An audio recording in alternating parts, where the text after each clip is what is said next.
오늘 우리가 읽은 이 말씀은 우리로 하여금 모든 일이 다 그렇지만 모든 때에 특별히 영적으로도 절대로 방심은 금물이다라고 하는 걸 정리해 주기에는 그런 말씀이라고 할 수 있습니다. 오늘 말씀에 보면은 이삭이 살던 땅에 극심한 흉년이 찾아옵니다. 그런데 성경은 그걸 일러주면서 그 흉년이 지금 이때만이 아니다. 그 이전에도 그랬던 적이 있었다라고 하는 것을 일러주고 있죠. 언제 또 그런 흉년이 있었냐면은 그의 아버지 아브라함 때에 그 땅에 똑같이 흉년이 찾아왔던 적이 있었는데요. 아브라함이 본래 살던 곳을 떠나서 이제 가나안 땅에 처음 왔을 때 그때 성경이 뭘 얘기해주고 있느냐면은 이 아브라함이 그 하나님이 가라 해서 이르른 그 땅에서 제일 첫 번째로 맞닥뜨린 현실이 바로 가뭄이었고 흉년이었다라고 하는 것을 일러주고 있습니다. 그때 극심한 가뭄 때문에 그 온 땅에 흉년이 들었었는데 지금 이삭에게도 그 똑같은 어려움이 찾아왔다라고 하는 것입니다. 다시금 그 온 땅에 가뭄이 찾아왔고 그 온 땅에 흉년이 들고 말았다라고 하는 거죠. 우리가 정말 힘들고 어려운 그런 일을 겪고 나서 그런 일을 겪은 우리 자신에게 그리고 다른 누군가에게 이런 말로 위로를 할 때가 있습니다. 에이 설마 이런 일이 또 있겠어. 이런 말이요. 아마 여러분 이런 말을 해본 적도 있으실 테고 들어보신 적도 있을 겁니다. 에이 이런 일 또 있겠어. 없지. 이렇게요. 코로나 시대를 맞아서 우리가 이와 비슷한 말로 서로를 위로하기도 했는데요. 누군가 코로나에 확진되었다고 하면은 우리가 서로 이런 말을 주고받기도 합니다. 그래도 이제 마음은 편하지 않아? 이런 말이요. 이게 무슨 말이냐면 앞서 했던 말과 비슷한 말인데요. 아니 이번에 이렇게 어려움을 겪었는데 또 이로써 면역도 생기고 했을 텐데 코로나에 또 걸리겠어? 이제 조금 마음은 편하지? 뭐 이런 말이죠. 그러니까 큰 고난을 또 어려움을 겪은 사람에게 뭐 이런 류의 이야기를 우리는 서로 그렇게 해주곤 하는 겁니다. 남들에게 없는 이런 큰 어려움을 겪었는데 이런 어려움이 또 있겠냐는 거죠. 이렇게 힘들었는데 다시 또 어렵겠냐. 이제 그런 이야기를 서로에게 하곤 합니다. 이 모든 경우에 우리는 이런 말들을 통해서 우리의 그 소망을 전하는 거죠. 그게 뭐 코로나든 아니면 그 밖에 다른 어떤 고난이든지 간에 이번에 이렇게 힘들었는데 이런 고난을 다시 겪지 않기를 바란다는 거예요. 그런 소망을 들려주는 말들이 우리가 주고받는 그런 말들 아니겠습니까? 그런데 우리의 그런 바람, 그런 소망을 비웃기라도 하듯이 우리 인생에선 실제로 어떤가? 한번 어려움이 찾아왔다고 다시 어려움이 찾아오지 않습니까? 어려움은 또 찾아오곤 합니다.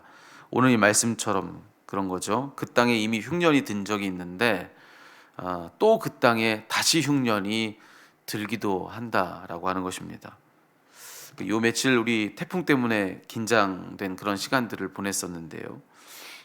이번에 그 예고된 태풍 남마돌이 처음 예상과 달리 그 경로를 일본 쪽으로 많이 이렇게 틀지 않았습니까? 그래서 참 우리로서는 다행으로 이렇게 많은 피해를 그래도 지날 수 있는 그런 상황이기도 했지만 처음에 이 남마돌이 우리에게 예고됐을 때 그때 우리 얼마나 그 걱정을 했습니까? 바로 앞서서 태풍 그 흰남노가 영남 일대를 정말 초토화시켰잖아요. 인적 피해가 얼마나 컸고 물적 피해가 얼마나 컸습니까? 근데 얼마 되지도 않아서 복구가 다 되지도 않았는데 또다시 또 아주 큰 태풍이 또 찾아온다. 하필이면 거기에 그 땅에 영남 이 일대를 또 지나간다. 이렇게 이야기를 또 듣고 얼마나 걱정을 했습니까? 근데 사실은 우리 인생은 그렇다라고 하는 거죠. 한번 거기 태풍이 왔으니까 에이 다시 또 태풍이 여기에 또 찾아오겠어? 아니지. 우린 그렇지 않기를 바라는 소망을 가지고 살지만 실제로 인생은 참 야속하게도 거기 태풍이 와서 모든 걸 다 핥혔는데 거기 또 태풍이 또 오는 겁니다. 이게 우리 삶 속에서는 일어나는 일이라고 하는 것이죠. 그래서 우리가 여기 이 대목에서 정리해야 될 것이 있는데, 우리 방심해서는 안 된다라고 하는 것입니다. 예, 우리 방심하지 마시자는 거죠. 우리의 삶에 어떤 일이 어떻게 일어날지 우리가 그 어떤 소망을 가지고 살아도 우리 아무도 알 수가 없다라고 하는 겁니다. 그래서 아무도 단정할 수 없고 단언할 수 없다라고 하는 거예요. 겸허히 인정해야 되는 사실, 우리 인생을 우리는 모른다라고 하는 그런 거죠. 무슨 일이 어떻게 일어날지 우리 모른다. 이미 흉년이 들었던 그 땅에 또다시 흉년이 들 수도 있는 게 인생이다라고 하는 걸 우리 인정할 수밖에 없다라고 하는 것입니다. 자, 그렇다면 신앙은 뭘까요? 그렇다면 신앙은 과연 어떤 의미를 가지는가? 적지 않은 사람들이 신앙을 만능 열쇠처럼 압니다. 그러니까 어떤 만능 열쇠로 아느냐면, 예를 들면 이런 거죠. 신앙 가지면 그러면 그때부터 그 어떤 문제도 없고 어려움도 없고 그렇다는 거죠. 그러면 고난도 없고 절망도 없고 모든 일은 다 잘 되고 만사 형통이라는 겁니다. 그럴 수 있다면 얼마나 좋겠습니까? 하지만 실제로는 어떤가? 우리의 경험도 그렇고요. 오늘 우리가 읽은 이 말씀도 우리에게 말해주는 바도 그렇고요. 분명 신앙을 가졌습니다. 그런데 흉년이 찾아올 수가 있어요. 분명 신앙을 가졌습니다. 그런데 이미 왔던 흉년이 또 찾아올 수도 있다라고 하는 것입니다. 이처럼 신앙이 그 모든 게 다 잘 되기만 하도록 우리의 삶을 바꾸는 것이, 다 그렇게 바꿔내는 것이 아니다라고 하는 것이죠. 우리의 상황을 다 바꿔서 모든 게 다 잘 되기만 하도록 그렇게 바꿔내는 그런 만능 열쇠가 바로 신앙이냐? 그렇지 않다라고 하는 것을 우리는 삶으로도 말씀으로도 보고 있다라고 하는 거예요. 그러면 신앙은 뭘 바꾸는 것이냐? 그렇게 우리의 상황을 바꾸는 것이 아니면 신앙은 뭘 바꾸냐? 신앙은 우리를 바꿉니다. 저와 여러분, 우리를 바꾸는 것이 신앙이다, 이렇게 이야기를 할 수가 있어요. 물론 신앙이 우리의 상황을 바꿀 때가 있습니다. 하나님께서 그런 은혜를 우리에게 베푸실 때가 있죠. 근데 꼭 그렇게만 상황을 바꾸는 것은 아니다. 하지만 언제나 바뀌는 것이 있는데, 신앙은 우리를 바꾼다는 겁니다. 그건 모든 때에 신앙이 하는 일이라는 거예요. 처음 흉년이 왔을 때 오늘 말씀해 보니까 아브라함은 알았어요. 그 땅을 떠나지 않는 것, 그것이 하나님의 뜻이라는 것. 하나님은 그 땅 떠나지 않기를 바라시는 것을 그가 알았습니다. 그럼에도 불구하고 그는 그 땅을 떠나서, 흉년든 그 땅을 떠나서 애굽으로 가버렸던 것을 우리가 알고 있죠. 그런데 오늘 우리가 읽은 말씀이죠. 이삭은 어떻게 했는가? 다시 흉년이 찾아왔습니다. 상황은 달라진 것은 없어요. 처음 흉년 때와 뭐 크게 달라진 것이 있습니까? 그 사이에 아브라함 때부터 지금 이삭 때까지 뭔가 상황이 변화를 겪어서 이제는 이전과 달리 흉년을 맞아도 다 견딜 수 있을 만큼 어떤 상황이 완전히 달라져서 뭐 준비가 된 게 있느냐? 아니에요. 상황은 그때나 지금이나 크게 다르지 않습니다. 근데 달라진 것이 하나가 있는데, 그것은 뭐냐? 오늘 말씀해 보니까 이삭이 달라진 겁니다. 이삭은 아브라함과 다르더라는 거죠. 똑같이 흉년이 찾아왔어요. 이삭도 그 땅을 떠나지 않는 것이 하나님 뜻이 라고 하는 것, 떠나지 않는 것이 하나님의 뜻이라는 것을 그가 알았습니다. 그런데 그는 어떻게 합니까? 그의 아버지 아브라함 때와 달리 그는 떠나지 않더라라고 하는 그런 이야기인 거죠. 그랄 땅에 머무릅니다. 그랄은 여전히 가나안 지경 내에 있는 곳인데 흉년이 찾아와 그 지경을 떠날 뻔했던 이 이삭에게 하나님 말씀하시죠. 너 그 땅 떠나지 말아라. 내가 너 이 땅에 있는 동안에 내가 널 복되게 한다. 하나님이 이 말씀을 듣고 무엇이 하나님의 뜻인지를 알고 이삭은 가나안 땅에 머무르더라라고 하는 것입니다. 그래서 오늘 우리가 읽은 말씀 후반부에 보면은 이삭이 그 땅을 떠나지 않고 그 땅에서 농사했다라고 하는 그런 이야기도 거기 있는 것을 우리가 보게 되는 거죠. 똑같은 어려움이 찾아오는 것이 우리의 인생이라고 했습니다. 처음에 어떤 어려움이 찾아오는데 또 어려움이 찾아오는 거예요. 우리가 바라고 원하는 걸 완전히 다 야속하게도 이렇게 참 다 무너뜨린 채 우리 인생에는 거듭거듭 우리를 힘들게 하는 일이 찾아오고 또 찾아옵니다.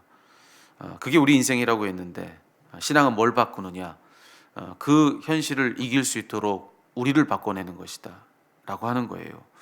처음에 이기지 못했던 그 어려움을 나중에는 넉넉히 이길 수 있도록 우리를 바꿔내는 거, 신앙은 바로 그런 의미다라고 하는 것이죠. 그렇게 우리를 바꿔서 달라진 우리를 통해서 궁극적으로 우리의 모든 상황을 바꿔내는 거, 이게 바로 신앙이 하고 있는 일이라고 하는 것입니다. 그래서 오늘 이 말씀을 통해서 우리가 이 사실을 다 붙들었으면 좋겠어요. 참 안타까운 일이지만, 속상한 일이지만, 여러분 저에게도 그렇고 여러분에게도 그렇고 문제는 끊이지 않을 것입니다. 어쩔 수 없는 일이에요. 문제는 끊이지 않을 것입니다. 어려움도 계속될 것입니다. 그렇게 고난은 우리 인생에 늘 있겠죠. 이 땅 사는 동안에 어떻게 고난 없는 인생 살 수가 있겠습니까? 그러니 우리가 해야 될 일은 무엇인가? 이처럼 우리의 삶이 그렇다고 한다면은 일단은 방심하지 않는 것입니다. 어떤 어려움 큰 거 지나가면 이제 내 인생에 이런 어려움이 또 있겠어? 우리 그런 소망을 갖지만, 그렇지만 인생은 그렇지 않다라고 하는 것을 겸허히 인정하시자는 거죠. 그렇지 않기를 바라지만 그럴 수도 있는 것이 인생이다. 그렇기 때문에 우리가 이제 가져야 될 아주 중요한 것이 있는데 그것이 바로 신앙이라는 것입니다. 신앙은 우리를 바꾸는 힘이기 때문에 그렇습니다. 우리 인생에 어려움도 찾아오겠지만은 그 어려움을 이제는 이길 수 있도록, 넉넉히 감당할 수 있도록, 잘 넘어갈 수 있도록 신앙은 우리를 바꾼다는 것입니다. 그렇게 바꿔진 우리를 통해서 끝내 이 땅을 바꾸고 이 세상을 바꾸고, 그래서 하나님 나라와 하나님의 통치를 이 땅에 편만케 하는 것이 하나님의 역사다라고 하는 것. 모든 변화는 상황에서부터 시작되는 것이 아니라 우리로부터 시작된다라고 하는 이 점을 놓치지 않을 수 있다라고 한다면, 그러면 여러분 우리 인생에 찾아온 이런저런 문제, 어려움, 그런 고난 때문에 적어도 우리는 실족지 않을 것입니다. 오히려 당연히 여기고 이 모든 어려움이 찾아온 그날에 우리 하나님께서 우리 안으로부터 이길 힘을 주셔서 신앙이 우리를 바꿔내기를 바라는 그런 소망을 가지고 우리가 잘 그때를 이길 수 있지 않을까. 여러분 오늘 이 말씀을 통해서 이 자리에 계신 여러분을 축복합니다. 인생에 어려움은 있겠지만 신앙이 여러분을 강하게 하시기를, 신앙을 통해서 우리 하나님이 여러분을 강하게 하시기를 살아계신 우리 주님의 이름으로 축원합니다. 인생에 문제 있겠죠. 하지만 그 모든 문제가 우리 처음에는 우리를 어렵게 하고 힘들게 하고 그 때문에 우리가 주저앉기도 하고 눈물도 흘리고 그 때문에 절망도 하고 했을지라도, 그럼에도 하나님께서 우리의 신앙을 통해서 우리를 강하게 하셔서 이제는 이기고 이제는 넘어가고 이제는 승리하고, 여러분 그렇게 우리를 다 바꿔내는 그런 신앙의 놀라운 그런 변화가 저와 여러분 우리 모두에게 다 있게 되기를 살아계신 우리 주님의 이름으로 축복합니다. 기도하겠습니다.